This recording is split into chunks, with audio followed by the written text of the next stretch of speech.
Et bonjour à tous, on se retrouve aujourd'hui pour le résultat de Extreme Rules 2022.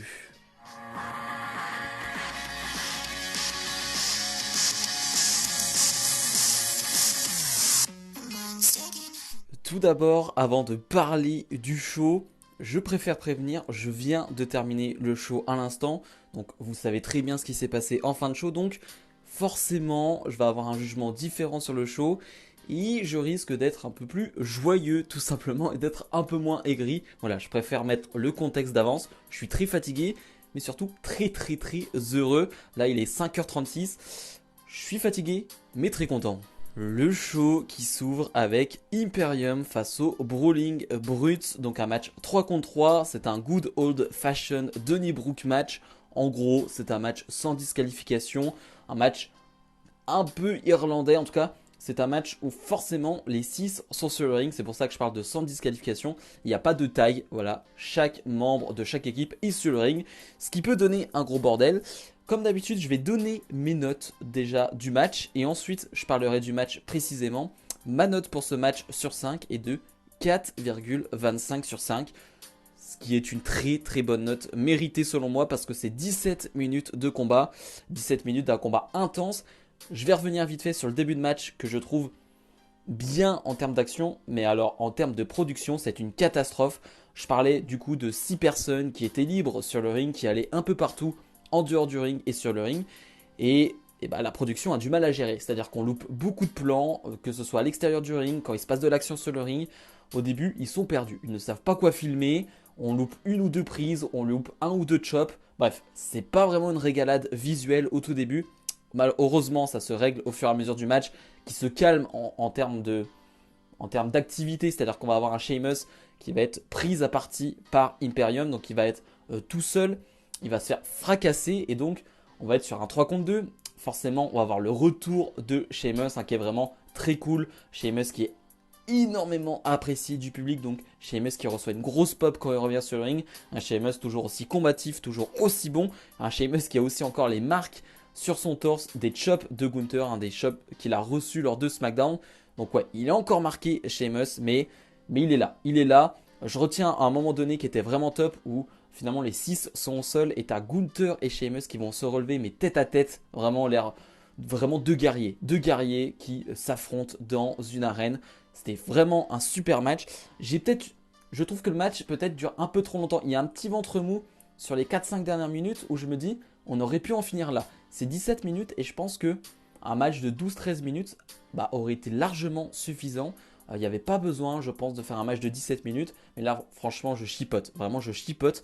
Finalement, Sheamus va porter sa Celtic Cross sur Gunther sur la table des commentateurs. Donc vraiment une grosse prise. Et donc Sheamus va donner la victoire en faisant le tomber sur Giovanni Vinci. Je m'attendais pas du tout à ça. Victoire des Brawling Brutes. Je voyais une victoire de Imperium. Et non, on va repartir sur une guerre entre ces 6-là. On va sûrement avoir un Gunther face à Sheamus numéro 3. Et ce serait plutôt logique vu ce qui s'est passé à SmackDown et vu ce qui se passe là ce soir lors de Extreme Rules.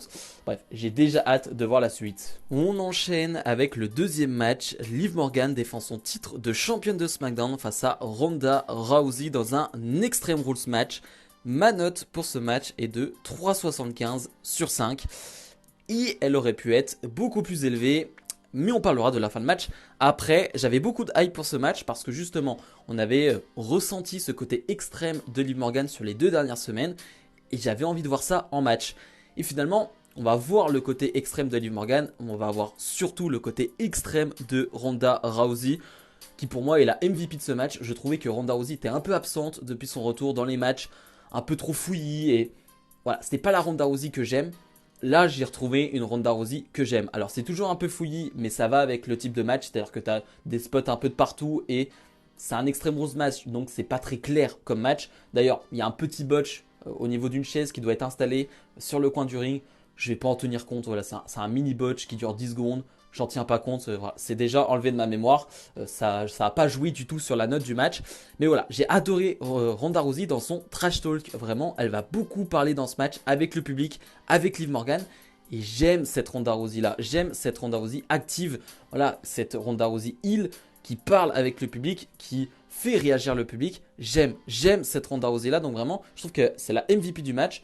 Liv Morgan fait de belles choses, je pense encore à une Swanton qu'elle porte sur la table, sur une table qu'elle a posée, qui était vraiment top. Mais comme je le disais, ma note est de 3,75 parce que c'est 14 minutes de match. Mais la fin, eh ben, je la comprends pas trop. C'est-à-dire que Ronda Rousey va porter sa prise de soumission et Liv Morgan va s'évanouir avec un sourire. Vraiment, Liv Morgan qui s'évanouit avec un sourire. Victoire donc de Ronda Rousey. Ronda Rousey qui devient la nouvelle championne de SmackDown. Elle l'avait dit en interview, Ronda Rousey n'a pas besoin de titre. Moi je le pense aussi, je pense que surtout pour le moment, Liv Morgan en tant que championne, ça faisait le boulot et il y avait vraiment moyen d'en faire quelque chose. Et finalement Liv Morgan, après le match, qui va aussi avoir un sourire. Il y a aussi en backstage, il y a une interview qui a été postée sur les réseaux sociaux où Liv Morgan est assise dans un coin et elle a l'air un peu folle. Alors je ne sais pas si on va partir sur une gimmick folle. Il y en a qui parlent possiblement d'une gimmick surnaturelle, je ne sais pas. Mais à ce moment-là, j'ai pas envie de penser à ça et je suis juste déçu du résultat et déçu de la manière. Avoir une Liv Morgan qui s'évanouit comme ça, je trouve que c'est la solution de facilité. Et surtout, j'avais pas envie de voir ça. J'avais envie de voir une Liv Morgan plus forte, j'avais envie de voir une Liv Morgan combattante. Oui, elle abandonne pas, mais au final, elle s'évanouit avec un sourire.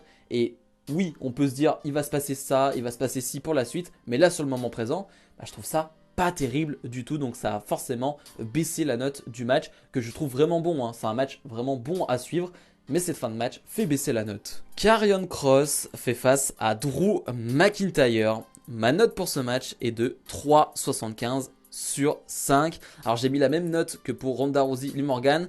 Plus j'y repense avec du recul, plus on va sur un 3,5 sur 5. Je vais vous dire pourquoi. J'avais pas mal de hype aussi pour ce match, pas pour la construction parce qu'elle était plutôt simple, mais par rapport au fait que ce soit un scrap match. Donc les deux catcheurs sont liés par une sangle et bah, clairement c'est un match qui peut être intéressant. Tu peux avoir des spots nouveaux, tu peux avoir des spots très créatifs avec ce type de match là. Et c'est pas du tout ce qu'on a eu. On n'a pas du tout eu des spots créatifs. On a eu des spots très basiques où finalement les deux vont se tirer contre des poteaux, contre des objets, contre les barricades, contre les escaliers. Mais rien de plus, voilà, rien de plus créatif que cela. J'attendais plus de créativité. Moi j'ai en tête le match The Fiend contre Daniel Bryan qui était très créatif à ce niveau-là. Bien évidemment, j'en demandais pas tant, mais un minimum. Et là j'ai pas eu ça. J'ai vraiment pas eu ça. Il reste quand même que je prends du plaisir avec ce match parce que c'est deux colosses qui frappent fort, qui se mettent des grands coups de sangle. Et on parle d'Extreme Rules, donc on parle de extrême. Et là, il y a quand même un côté extrême dans le sens où vraiment ça va frapper fort. Et les coups de sangle, on a beaucoup de coups de sangle qui sont portés au niveau de la nuque, au niveau du cou, qui doivent faire très mal. Donc à ce niveau-là, on se régale plutôt. Mais oui, c'est vrai qu'en termes de créativité, d'originalité, ça va pas très loin. Pour le finish non plus, on va pas très loin. Une Scarlett qui va faire une intervention, qui va mettre du spray dans le visage de McIntyre. Karrion Kross en profite. Victoire de Kross sur McIntyre. Pas très original. Bien évidemment, on s'attendait tous à une intervention de Scarlett pour donner la victoire à Karrion Kross. Là, c'était vu, c'était revu. On s'y attendait, bien évidemment. Ça m'a pas déplu sur le coup.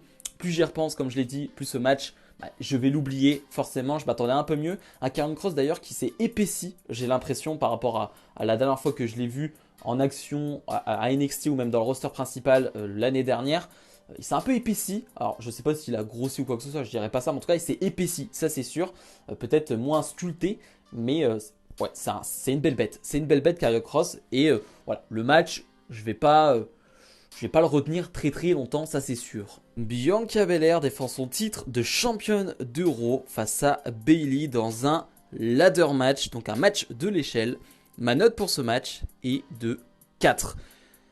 J'ai pris beaucoup de plaisir devant ce match, c'était un match que j'attendais aussi beaucoup pour la stipulation, pour aussi voir Bayley en action dans un gros show en 1 contre 1. Ça faisait un petit moment qu'on ne l'avait pas vu en 1 contre 1 dans un gros match dû à sa blessure. Et elle n'a pas manqué son rendez-vous. Bayley a vraiment été au niveau, je l'ai vraiment trouvé top. Bianca Belair, j'ai même plus envie d'en parler, c'est une valeur mais plus que sûre, c'est une top star, c'est une méga star. J'en ai pas trop parlé mais le public était pas très chaud sur les premiers matchs, à part celui de Sheamus, où vraiment là il y a eu une grosse ambiance. Mais sur le match de Liv Morgan, sur le match de Kross McIntyre, il n'y a pas eu une grosse ambiance. Et là pour le coup sur le Bayley Bianca Belair, il y a eu une belle ambiance. en partie grâce au public qui est fan de Bianca Belair. Et je peux pas vraiment dire, enfin, je peux me mettre qu'à leur place. C'est-à-dire que je suis fan de Bianca Belair. Je pense qu'on est tous fans de Bianca Belair. Elle est exceptionnelle sur le ring. Une nouvelle fois, elle fait une grosse prestation. Il y a un peu de sang dans ce match. Je crois que c'est le coude de Bayley qui va saigner suite à une descente du coude sur une échelle. C'était assez violent à voir. Et d'ailleurs, il y a un spot à la fin qui m'a fait très peur, mais on en reparlera. Mais ouais, il y avait une belle ambiance, il y avait un bon match. Un peu de suspense aussi. On va avoir Io Sky et Dakota Kai, bien évidemment, qui vont essayer d'aider Bayley. Ça va pas fonctionner. Ça va pas fonctionner parce que Bianca Belair est un peu trop forte. Elle va réussir à porter son KOD sur les deux. Elle va réussir à porter les deux. D'ailleurs, le KOD est un peu dangereux parce qu'il n'est pas très bien porté. Et avec deux personnes sur le dos, c'est normal que ce soit dur à porter. Donc, ouais, c'était un peu dangereux. Et surtout, il y a un KOD qui est porté avec une échelle sur Bayley. Et là, le spot est très dangereux. J'ai l'impression que Bayley, en retombant, se tape la tête, le menton en tout cas sur l'échelle. On n'a pas de nouvelles depuis. Je ne sais pas si Bayley a été touchée au visage ou non, mais j'espère qu'il n'y a rien de grave. Mais en tout cas, Belair va remporter ce match donc en 15 minutes. Et c'est vrai qu'on se pose la question, est-ce que Bianca Belair n'est pas bookée trop forte? Elle a plus perdu en 1 contre 1 depuis très longtemps. La dernière fois, elle avait perdu, c'était à Clash at the Castle, mais c'était un match 3 contre 3. Voilà, il y avait eu des circonstances atténuantes, pardon. Mais là, 1 contre 1, même avec des interventions de Io Sky, de Dakota Kai, elle remporte ce match. Donc c'est vrai qu'on peut se dire, qui peut battre cette Bianca Belair là? En tout cas, pas Bayley, on l'a vu là, on n'a pas misé sur Bayley du côté de Triple H, on reste sur Bianca Belair en tant que championne de Raw. Finn Balor fait face à Edge dans un I Quit match. Il faut tout simplement que son adversaire dise I quit, j'abandonne, avec donc un micro que possède l'arbitre. Un match que j'attendais beaucoup là aussi pour la stipulation et aussi pour la fraîcheur de l'affiche. On pourrait dire que c'est un dream match, un match de rêve, tant l'affiche est belle sur le papier. C'est un match qu'on attend depuis longtemps, hein, cette guerre entre Judgment Day, Balor, Mysterio. Elle dure depuis très longtemps, depuis plusieurs mois. Donc on attendait vraiment ce match. J'ai pas été déçu. Ma note pour ce match est de 4,5 sur 5. C'est la meilleure note de la soirée. On pourrait se dire que c'est une note très haute. Et c'est vrai que c'est une note très haute. C'est un match qui est composé de 2 parties. C'est un match de 30 minutes, si je dis pas de bêtises, environ. Et clairement, c'est un match en 2 parties. On a la première partie où c'est un match 1 contre 1, où c'est sympathique. J'aime bien ce côté où les deux vont aller dans le public, vont jouer avec le public. C'est à double tranchant les I Quit match parce que c'est un match très décousu où forcément le temps que l'arbitre aille voir donc l'un des participants lui demande s'il abandonne. Non, il abandonne pas. On repart sur une prise. Donc ça peut être très long, ça peut être très lent. Mais là je trouve que c'est plutôt bien mis. J'ai un petit bémol à chaque fois sur les I Quit. C'est qu'au bout d'1 minute de match, l'arbitre demande vraiment à Balor ou Edge, est-ce que tu veux abandonner? Sur des coups de pied de Balor, il demande ça à Edge. Je me dis, bon, ne nous prends pas pour des cons. Enfin je veux dire, c'est pas le moment de demander s'il va abandonner ou non. Ça n'arrivera pas. Voilà, c'est vraiment, là je chipote encore une fois. Mais voilà, dans l'ensemble, ces 20 premières minutes, je les trouve bien. C'est rythmé comme il faut. Voilà, c'est du classique dans le sens où il n'y a rien d'exceptionnel. Mais voilà, dans l'attitude une nouvelle fois de Edge et de Balor, tout va bien. Avec le public, ça joue bien. Donc je me dis, c'est cool. Et après, la deuxième partie du match, je la trouve fantastique. La deuxième partie, c'est quand on va avoir donc l'intervention du Judgment Day, de Priest, de Dominic Mysterio. Quand Rey Mysterio va venir justement aider Edge et que Rey Mysterio va se faire fracasser par son fils. Et là, Michael Cole, qui commande ce match, est exceptionnel là aussi. Hein. Il va dire, mais qu'est-ce que tu fais Dominique? Qu'est-ce que tu fais? T'es en train de frapper ton père. Et voilà, Michael Cole qui était à fond pendant ce show, vraiment au top Michael Cole. Et ouais, donc là ça commence à s'enflammer, ça part dans tous les sens. Une Rhea Ripley qui va attacher finalement Edge à l'une des cordes du ring. Et une Beth Phoenix qui va arriver, la femme de Edge, pour aider Edge, qui va s'en prendre à Rhea Ripley. Vraiment là c'est le bordel. Beth Phoenix qui porte son spear à Rhea Ripley. Là on est vraiment au top. Là on est vraiment au top. Tu te dis que c'est le climax, tu peux pas faire mieux. Et bah si, ils vont réussir à faire mieux parce que le Judgment Day va réussir à reprendre le dessus au moment où on pense que Edge va l'emporter face à Finn Balor. Le Judgment Day va vraiment être autour de Edge. Il va surtout, Rhea Ripley va s'occuper de Beth Phoenix avec un coup de poing américain et va prendre une chaise, va se mettre face à Edge et va clairement dire à Edge, si tu n'abandonnes pas, je vais frapper dans la tête Beth Phoenix avec cette chaise. Et Edge Edge, il a qu'une solution, c'est d'abandonner. Donc Edge abandonne. Là, on est vraiment au top de la dramaturgie, du drama, comme j'aime. Vraiment, ça, c'est vraiment tout ce que j'aime chez WWE en termes de storytelling. C'est tout ce que j'aime. Et finalement, Rhea Ripley qui va quand même donner ce coup de chaise dans la tête de Beth Phoenix. C'était parfait. C'était parfait. Donc, victoire de Finn Balor. De cette manière-là, j'ai trouvé ça top. Une nouvelle fois, je sais que ça peut saouler cette histoire parce qu'elle dure depuis longtemps. Et moi aussi, en weekly, elle m'énerve de temps à autre. Mais quand tu as ce type de segment-là, ce type de match-là, ce type de fin de match-là, ah, c'est du bonheur. Vraiment, c'était du bonheur cette fin de match-là. C'est la WWE comme je l'aime. Et le main event, Seth Rollins fait face à Matt Riddle dans un Fight Pit match. C'est un match dans une structure bien particulière. Tout ça arbitré par Daniel Cormier, donc le célèbre combattant du UFC, une légende du MMA que je ne connais pas personnellement, mais voilà, je sais que c'est une légende du UFC. Donc voilà, il a son rôle d'arbitre. Concrètement, il ne va pas servir à grand chose. Ma note pour ce match est de 4,25 sur 5. J'ai pas pris beaucoup de notes sur ce match, ce qui est bizarre parce que c'est un match de 17 minutes, donc il se passe des choses. Mais j'ai pas pris beaucoup de notes parce que j'ai juste pris du plaisir. Voilà, j'ai juste vu deux hommes qui sont en guerre depuis des mois. Voilà, c'est une guerre personnelle. Voilà, on l'a revu dans la promo d'avant-match. C'est une guerre personnelle. On s'en est pris aux familles des deux, verbalement, pas physiquement. Mais voilà, ça a été très personnel. Et donc on arrive là. Il y avait eu déjà ce match à Clash at the Castle. Là, c'est une revanche où Riddle, il est sur son terrain. C'est un fight pit match. Il a déjà combattu dans un fight pit match. Donc il sait ce que c'est. Il est chez lui quasiment, Matt Riddle. Donc c'est lui qui doit prouver. Riddle fait encore une super performance. Rollins c'est parfait. Rollins est un dieu vivant. Rollins est un dieu du catch. Rollins est à un niveau assez incroyable. C'est son quatrième, je crois, main event de PLE cette année. Totalement mérité. Totalement mérité quand ce n'est pas Roman Reigns qui fait les main events. C'est Seth Rollins qui les fait et c'est totalement logique vu ce qu'il fait, vu ses prestations, vu son aura, vu comment il arrive à faire réagir le public. Hein. D'ailleurs, le public qui va beaucoup chanter des We Want Wyatt. On en reparlera, ça m'a un peu gêné. Mais voilà, dans l'ensemble, c'est un bon match, mais j'ai pas grand chose à dire. Je peux retenir que Rollins est habillé comme Rob Van Dam. Je sais pas pourquoi il a fait un hommage à Rob Van Dam. Si vous avez la raison, dites-le moi. J'ai pas trop la raison. En tout cas, il était vraiment en mode Rob Van Dam, même la queue de cheval en mode Rob Van Dam. J'ai pas trop compris pourquoi. On peut retenir un énorme spot, surtout du match, c'est la Swanton portée par Matt Riddle du haut de la cage. Impressionnant, impressionnant parce qu'une Swanton, ça te fait retomber sur le dos et même sur les fesses, là pour le coup, pour Riddle. Donc je sais pas comment il a fait, mais j'ai l'impression qu'il souffrait vraiment pour le coup. Hein. Il ne vendait pas juste, j'ai l'impression qu'il souffrait vraiment au niveau des fesses, au niveau des vertèbres, parce que le choc était très violent. Et la surprise de fin de match, eh bien c'est la victoire de Riddle qui va faire abandonner Seth Rollins. Je pense que personne ne l'avait vu venir. Hein. J'avais pronostiqué une victoire de Seth Rollins. Et surtout, j'avais pas pronostiqué une défaite aussi clean, aussi... voilà, il n'y a rien à dire. C'est une victoire clean de Matt Riddle qui fait abandonner Rollins. Donc ça fait 1-1. On peut imaginer qu'il y aura une revanche, qu'il y aura une suite donc, entre ces deux-là. Je suis pas pour être honnête, j'ai l'impression que tout a été raconté entre ces deux-là. Et je sais pas où on va aller et je sais pas ce qu'on va faire. J'ai l'impression qu'on ne sait pas trop quoi faire avec Seth Rollins, donc on le fait patienter avec Riddle. Qu'on sait pas trop quoi faire avec Riddle, donc on le fait patienter avec Rollins. Ok, ça donne des très bons matchs, mais attention, dans la durée, ça peut être lassant et ouais, attention quand même. Et là, on se dit que le show est terminé et on se dit que on nous a vendu quelque chose, on nous a teasé des choses qui n'arrivent pas. Qui n'arrivent pas parce qu'on nous a teasé Bray Wyatt et on voit ce logo donc qui te dit que c'est la fin du show. Voilà, c'est le logo classique des fins de PLE et c'est fini, donc t'es déçu.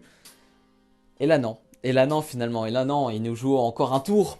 Finalement, Bray Wyatt fait son retour. Alors, en termes de... Là, je parlais de dramaturgie, mais là, en termes de mise en scène, on est sur du très très haut niveau. J'ai eu des frissons de A à Z. C'est un long segment d'ailleurs, hein, ça va durer quasiment 10 minutes. On laisse le temps pour Bray Wyatt. Bray Wyatt, c'est pas n'importe qui, on te le montre directement. On laisse beaucoup de temps à Wyatt. Là, rien que d'en parler, je suis très très très heureux. Finalement, on va voir les anciens membres de la Firefly Funhouse qui vont être répartis dans le public. Il y a une lumière à chaque fois qui va se projeter sur eux. Donc on va voir Abby the Witch, on va voir le cochon, on va voir le lapin. On va tous les voir. Et donc tu comprends vite que c'est Bray Wyatt, hein, bien évidemment. Il n'y avait pas de suspense à ce niveau-là. Il y a la chanson He's Got the Whole World Voilà, vous la connaissez. Voilà, il y a tout ça qui se met en place. Bien sûr, dans le noir, on retourne dans la Firefly Funhouse de Bray Wyatt, où là, tu vois qu'il y a plein de poussière, que tout est mis sous carton. Voilà, il n'y a plus rien. Et finalement, il y a un personnage qui va arriver. Et ce personnage, eh bien, c'est le nouveau personnage de Wyatt. Alors, je ne sais pas si c'est un nouveau personnage, parce qu'on va le voir donc, à travers une porte. Il va donc sortir de cette porte, et il a un nouveau masque. Et c'est vrai que quand tu as vu le masque du Fiend, là, ce masque, bah, il est plus simple, il est plus basique. Il fait quand même peur, il fait quand même flipper. Mais c'est un masque plus basique. Et là, je ne suis pas là pour faire des pronostics sur la gimmick de Wyatt ou quoi que ce soit. Je n'en ai aucune idée. Je suis juste content de voir Wyatt. Et on en reparlera à Raw, à SmackDown. Peu importe où est Wyatt, on en reparlera de où ça va mener, où ça va le mener et où ça va aller. Et finalement, donc, il va enlever son masque. Bien évidemment, c'est Bray Wyatt. Et le show va se terminer là-dessus. Grosse pop de la part du public. Une des plus grosses pop qu'on ait jamais vu, je pense. Un des gros chants holy shit pour Bray Wyatt. Totalement mérité. Totalement mérité. Ça me fait trop plaisir d'avoir autant de hype, de voir autant de hype autour de Bray Wyatt, qui est l'un de mes catcheurs préférés, qu'il a toujours été depuis que je le connais chez WWE. Donc c'est du bonheur. C'est du bonheur. J'ai pas trop d'autres choses à dire à part que je pense qu'on a tous adoré ce moment, on a tous kiffé à ce moment-là, on attendait tout ça. Il était 5 heures du matin, on attendait que ça. Et on a eu peur de ne pas l'avoir, on a eu peur d'avoir une grosse clim. Et on l'a eu ce moment, donc c'était trop bien. C'était vraiment trop bien. Là, encore une fois, je ne vais pas faire d'analyse technique sur ce qui va arriver, et sur ce que va faire Bray Wyatt. Profitons juste du fait que Wyatt soit chez WWE. Rien que ça, c'est une excellente nouvelle. Bilan de Extreme Rules. Comme je l'ai dit, c'est compliqué pour moi de faire un bilan alors qu'il y a Bray Wyatt qui a fait son retour à la fin. Bien évidemment, ça va jouer sur mon jugement global du show. Mais je vais essayer de mettre ça de côté. Je trouve que c'est un bon show. Bien évidemment, on n'est pas sur un Clash at the Castle. On n'est pas sur un SummerSlam. Je pense qu'on est un peu en dessous de ça. Mais ça reste quand même des bons matchs. Ça reste des bons matchs. Le truc, c'est que je trouve, comme je l'ai dit, le public, j'ai trouvé bizarre. J'ai trouvé très bizarre et je pense que tout ce teasing autour de Bray Wyatt a joué sur l'ambiance du show. Dans le sens où, à plusieurs moments dans le show, on a eu des chants We want Wyatt, on veut Wyatt. J'ai l'impression que le public n'attendait que ça. Et là, bien évidemment, je vais aller trop loin, mais comme si le public en avait rien à faire de certains matchs. Il voulait juste voir Wyatt. Et donc du coup, je pense que ça a joué aussi sur l'ambiance globale du show, sur ton ressenti aussi à toi, hein, parce que quand le public est moins investi, bah toi en tant que téléspectateur, tu l'es moins aussi. Mais globalement, oui, on n'a pas eu de match 5 étoiles, on a eu des bons matchs 4 étoiles selon moi, qui vont pas plus haut, ce qui est déjà pas mal. Mais surtout, on a eu des fins de match très frustrantes, et ça on peut le dire. On s'est beaucoup plaint pendant l'ère Vince McMahon de fins de match assez catastrophiques, où vraiment on comprenait pas où ça allait. Là, pour le coup, Triple H, il a fait fort ce soir aussi parce que, ouais, il y a 2-3 fins de match où tu te demandes où est-ce qu'on va, pourquoi on fait ça, est-ce que ça a vraiment un sens. Donc, ouais, on a beaucoup critiqué Vince McMahon, mais on va critiquer Triple H quand on trouvera que c'est mauvais, parce que j'ai trouvé vraiment certains finishes assez mauvais. Donc, si je dois donner une note, on est sur un 7,5 sur 10. Voilà, c'est vraiment très correct comme PLE. Bref, comme d'habitude, n'hésitez pas à mettre le petit pouce bleu, à vous abonner. Et moi, je vais aller dormir. J'ai besoin d'une grosse nuit de sommeil et j'espère que vous serez nombreux à voir cette vidéo parce que, ouais, en ce moment, ça bosse dur et c'est compliqué. Bref, on se retrouve très prochainement pour d'autres vidéos. Salut